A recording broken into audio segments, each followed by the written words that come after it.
Friends, Hindi recorded channel में आप सभी का स्वागत है। दोस्तों, अपने पिछले अध्याय में हमने चर्चा की थी साक्षात्कार के विषय में। साक्षात्कार यानी कि इंटरव्यू। नौकरी के लिए जब आप इंटरव्यू देने जाते हैं वह क्या होता है, उसकी तैयारी करते वक्त आपको किन किन बातों का ध्यान रखना चाहिए, इन सब बातों पर हमने पिछले अध्याय में चर्चा की थी। साथ ही साथ हमने जाना था इलेक्ट्रॉनिक मीडिया के लिए साक्षात्कार या फिर प्रिंट मीडिया के लिए जो साक्षात्कार होते हैं वो किस प्रकार के होते हैं। दोस्तों, आज के अध्याय में हम चर्चा करेंगे जो ये साक्षात्कार होते हैं इनके क्या लाभ, हानि, क्या विशेषताएं होती हैं। आज हम इन सभी बातों पर विस्तार पूर्वक चर्चा करेंगे और फिर से सबसे पहले हम जानेंगे साक्षात्कार का अर्थ। तो चलिए दोस्तों, आज का अध्याय शुरू करते हैं। साक्षात्कार का अर्थ, महत्व और विशेषताएं। चलिए दोस्तों, पहले अब हम साक्षात्कार की परिभाषा एक बार फिर से जान लेते हैं। साक्षात्कार एक निश्चित उद्देश्य की पूर्ति के लिए जो आयोजित विचार होते हैं उनका आदान प्रदान होता है। और जो ये साक्षात्कार यानी कि इंटरव्यू है, यह चयन का एक मुख्य साधन होता है। साक्षात्कार की तकनीक में साक्षात्कार लेने वाला और जो देने वाला यानी कि आवेदक है वो आमने सामने बैठकर मौखिक विचार करती हैं। यानी कि यहाँ पर कोई लिखा पढ़त वाली बात नहीं होती। पहले वो आपस में एक दूसरे से मुंह से बातें करते हैं, उसे हम मौखिक विचार विमर्श कहते हैं। चलिए अब हम जानते हैं साक्षात्कार पद्धति का महत्व अथवा क्या लाभ है। सामाजिक शोध में साक्षात्कार पद्धति का महत्वपूर्ण स्थान है। यह वह आधारशिला है जिस पर कि जो बाकी के सब तत्व हैं वो टिके रहते हैं। कोई भी सामाजिक शोध में साक्षात्कार का महत्व जो होता है वो कितने प्रकार से होता है, इन सब पर अब चर्चा करते हैं हम। पहला है घटनाओं का अवलोकन। किसी भी इंटरव्यू में या साक्षात्कार में इसके द्वारा साक्षात्कारकर्ता को अवलोकन का अवसर प्राप्त होता है, जिससे वह साक्षात्कार के साथ साथ कई घटनाओं का अवलोकन भी कर लेते हैं। और दोनों ही पद्धतियों में प्राप्त सामग्री बहुत विश्वसनीय होती है। साक्षात्कार में स्पष्टीकरण संभव होता है क्योंकि इसमें प्रत्येक प्रश्न और उत्तर की जांच होती रहती है। पारस्परिक विचारों के आदान प्रदान के द्वारा समस्याओं और घटनाओं के स्पष्टीकरण में भी साक्षात्कार के द्वारा काफी सहायता मिलती है। अगला है ऐतिहासिक भावनात्मक पृष्ठभूमि का ज्ञान। इस पद्धति के द्वारा हमें घटना का अध्ययन करने में और उसका जो घटना का अध्ययन है वो उसके ऐतिहासिक संदर्भ में भी किया जाता है। अमूर्त घटनाओं का अध्ययन यानी कि सामाजिक पद्धति के द्वारा हम सामाजिक घटनाओं तक पहुंचने का प्रयास करते हैं और इसके द्वारा सामाजिक घटनाओं का अध्ययन आसानी से किया जा सकता है। साथ ही साथ अगला देखते हैं सभी स्तरों के लोगों को सूचना। साक्षात्कार द्वारा सभी स्तरों के लोगों से हम आसानी से सूचनाएं प्राप्त कर सकते हैं। मैंने आपको पिछले अध्याय में भी बताया था, यदि आपको किसी विशेष वर्ग के बारे में जानना है तो आप वहां जाकर उस वर्ग के किसी विशेष व्यक्ति का या किसी भी व्यक्ति का इंटरव्यू लेंगे। मान लीजिएगा कि आपको श्रमिकों का अध्ययन करना है तो आप उसके लिए श्रमिकों से डायरेक्ट मतलब सामने जाकर उनसे साक्षात्कार लेंगे, उनका इंटरव्यू लेंगे और उनके बारे में बहुत सी बातें आपको जानने को मिल जाएंगी। मर्म भेदक अध्ययन। दोस्तों, कई बार ऐसी घटनाएं होती हैं जिनका अध्ययन अवलोकन प्रणाली के द्वारा भी नहीं किया जा सकता। ऐसी बहुत सी गोपनीय और आंतरिक जीवन से संबंधित बातें होती हैं जिन्हें आप शायद, यदि आप एक अच्छे साक्षात्कार लेने वाले हैं तो उसे आसानी से उन बातों को उस सामने वाले से, साक्षात्कार देने वाले के मन से आप निकलवा सकते हैं और बहुत सी बातें आपको ऐसी जानने को मिलेंगी जो कि एकदम दिल को छू जाएंगी। मनोवैज्ञानिक दृष्टि से उपयोगी। जो साक्षात्कार की उपयोगिता है वो मनोवैज्ञानिक दृष्टि से भी बहुत अधिक है।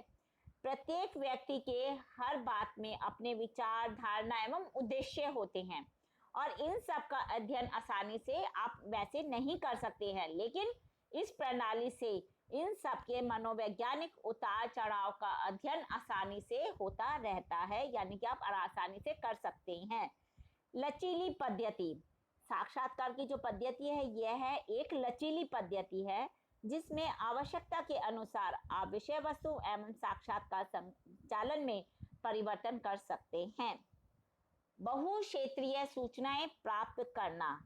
इस प्रणाली को विभिन्न सूचनाओं से जानकारी प्राप्त करने के लिए आप किसी भी क्षेत्र में अपना सकते हैं।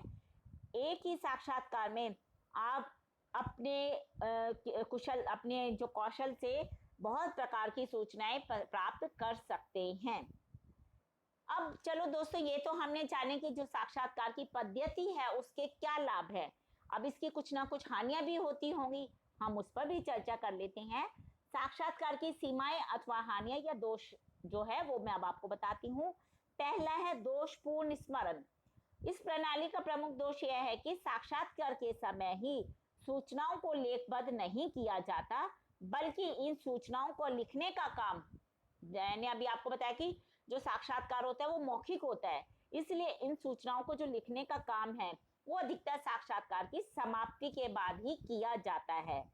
इसी बीच जो साक्षात्कारता है, साक्षात्कार लेने वाला है, वो बहुत सी बातें हो सकता है भूल जाए, तो ऐसी स्थिति में वह गलत सूचनाएं हम तक पहुंचा सकता है और इससे निष्कर्षों में कई बार त्रुटि यानी कि गलतियां होने की संभावना हो सकती है। गलत सूचनाओं की प्राप्ति की संभावना।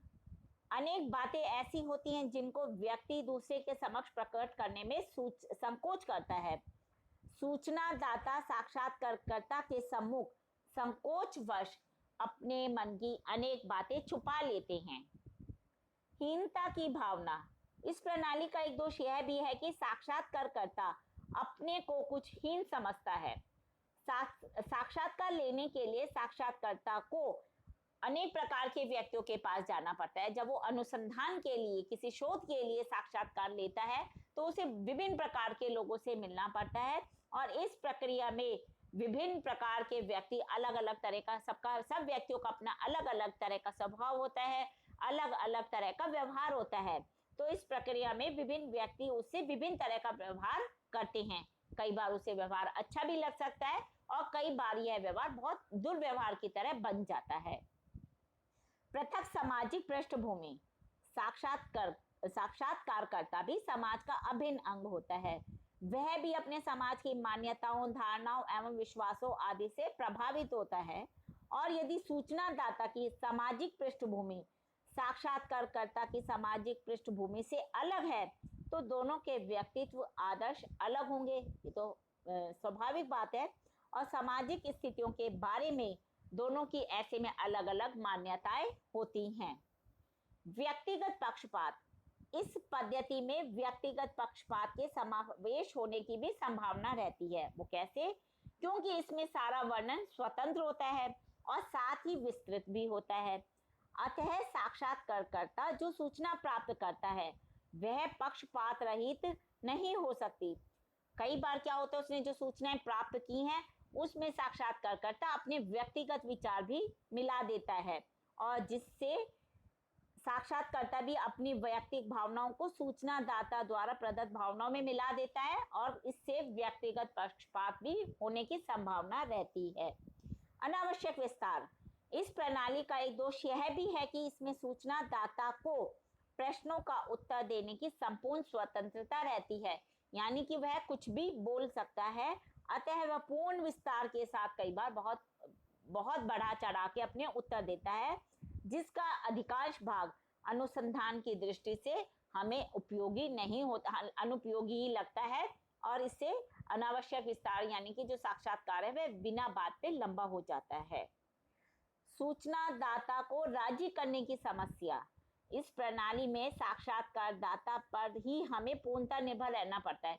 मान लीजिएगा कि मुझे किसी व्यापारी वर्ग के विषय में अपने अनुसंधान में लिखना है, तो जब तक वो व्यापारी वर्ग के व्यापारी मुझे अपना इंटरव्यू साक्षात्कार देने के लिए राजी नहीं होंगे, तब तक मैं कैसे उस अनुसंधान को पूरा करूंगी। तो इसलिए हम पूर्ण रूप से साक्षात्कारदाता पर निर्भर रहते हैं। और कई बार ऐसा देखा गया है कि बहुत से लोग साक्षात्कार के लिए राजी ही नहीं होते। यदि समय दे भी दिया तो अनेक प्रश्नों का उत्तर देने में आनाकानी करते हैं।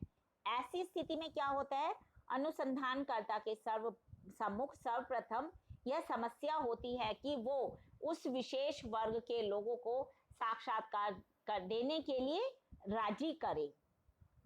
दोस्तों, ये थे साक्षात्कार जो पद्धति है उसके लाभ और हानि। अब हम इसकी विशेषताओं पर चर्चा करते हैं। पहली विशेषता, साक्षात्कार में अनुसंधानकर्ता और सूचना दाता के बीच आमने सामने के संबंध प्रत्यक्ष रूप से स्थापित होते हैं, क्योंकि वो आमने सामने बैठकर बातचीत करते हैं।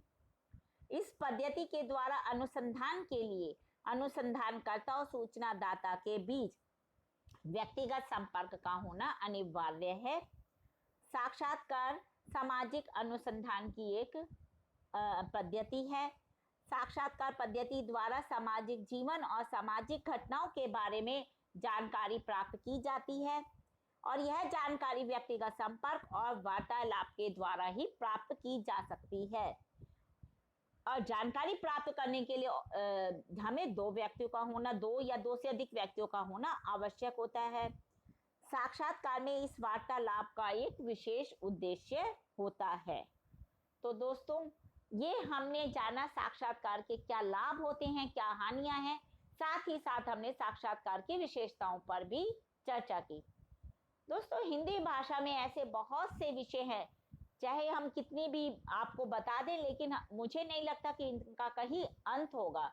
इसी बात को ध्यान में रखते हुए हिंदी भाषा के प्रमुख और उपयोगी विषयों पर हम अपने आगे के अध्यायों में इसी प्रकार चर्चा करते रहेंगे।